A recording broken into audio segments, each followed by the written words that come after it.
What's going on YouTube? It's your boy Coach Rob 619, and in today's video I got 5 designer fragrances that I feel can rival any niche fragrance. Let's get into it. Coach Rob 619.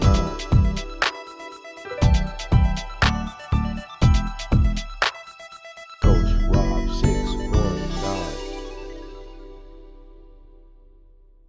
What's up guys? So in today's video I got 5 fragrances that I feel really represent what a designer fragrance could be.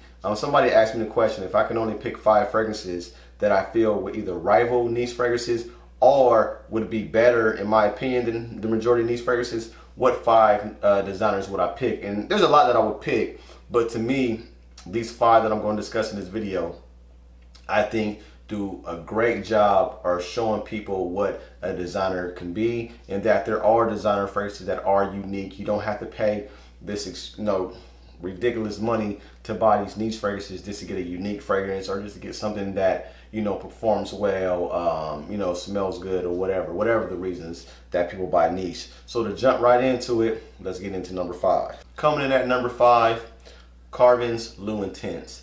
Now with this one, in the category of a citrus, I would definitely put this up against any niche citrus in the game. To me, you get a great citrus, ginger, mint, lavender vibe, and it's done absolutely well.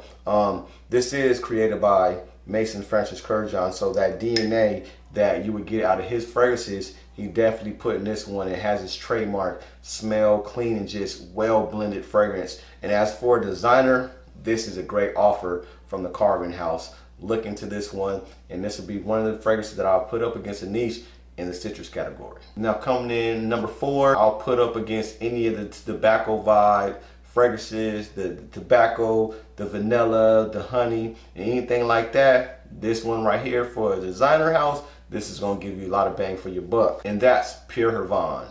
To me, this is an absolute masterpiece from a designer house. I get great performance, I get longevity, I get a unique smell. You get the tobacco, you get the cherry vibe, or cherry tobacco, you get the vanilla, you get honey, you get the performance, you get the compliments. This one, probably be compared to Tom Ford's Tobacco Vanilla and a couple other ones, but to me, this one does magic all year long. 88 bucks, you can't beat the price, and I would definitely put this up against any niche fragrance that's in this genre. Pure Vaughn by Thierry Mugler.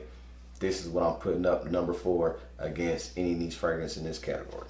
Coming in at number 3, the designer I put up against any niche is Hermes, Terre de Hermes. Now Terre de Hermes, great fragrance. I've had a love and hate relationship that I mentioned a few times on my channel with this one, but once this grew on me, the uniqueness, and this gives to me that uniqueness is what kind of pushed me away from it in the beginning, that it has like a dirty citrus opening, dirty earthy vetiver that I didn't really care for. But to me, a lot of niche fragrances share that I guess weirdness about them that kind of pushes me off until I allow them to grow on my skin or just get familiar with them. And that's what I had to do with this. To me, this is an extremely unique fragrance. Like I said, with the vetiver, the earthiness, the citrus, I get a ton of compliments with this one. It's just well done. It has that mass appeal of a designer, but to me, has the uniqueness of a niche fragrance, and I will definitely put this up against any niche fragrance. Number 3, Terre de Hermes. Coming in at number 2, this is one of the holy grail fragrances in my collection. I'll definitely put this up against any niche. It's nothing like it. Dior L'Eau Intense. You guys know the story about this one. The original silver collar fragrance, great iris, cocoa, vanilla. Man, sexy juice right here, man. Sexiness in the bottle. And I would definitely put this up against any niche. There's nothing like this in the game. You can't go wrong with this. You get the performance, you get the projection, you get the extreme longevity, 12 to 16 hours longevity on skin, clothes, days. This right here can rival any niche fragrance. Dior L'Eau Intense, number 2. Coming in at number 1, another Dior fragrance, and that's Dior Fahrenheit Parfum. Dior Fahrenheit Parfum, one of the newest additions to my collection.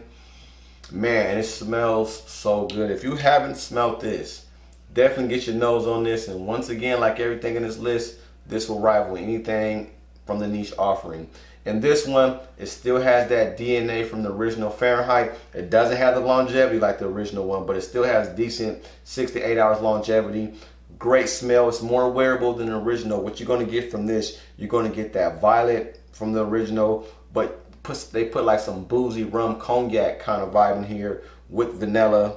And this one, definitely unique. Still unique. The original is probably still one of the most unique fragrances I ever smelled. The original Fahrenheit. So like I said, you get that uniqueness from the original DNA, added the vanilla, added the booziness to that, and you have a masterpiece right here from a designer that will rival any niche fragrance.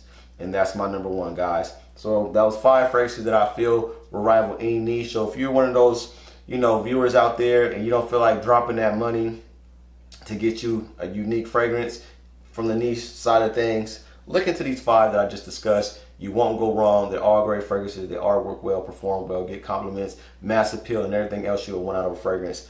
And these are some good ones. But until next time, depending on what the ladies say, determines what I spray. Peace.